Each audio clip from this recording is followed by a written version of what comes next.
Hello, कालचा दिवस हा स्पेशल दिवस होता, त्यामुळे मला व्हिडिओ अपलोड करायला वेळ मिळाला नाही. कारण की से होता श्रीरामचा बर्थडे. आम्ही शाळेमध्ये सुद्धा बर्थडे सेलिब्रेट केला. श्रीरामने त्याच्या फ्रेंड्ससोबत खूप एन्जॉय केला. May God bless you. May God bless you. Happy birthday, happy birthday, happy birthday.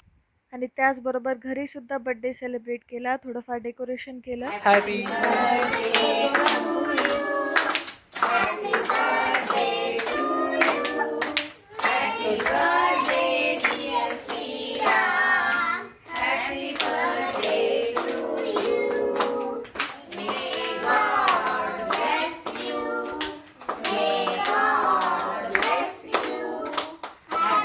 चला तर मग तुम्ही सुद्धा त्याला आशीर्वाद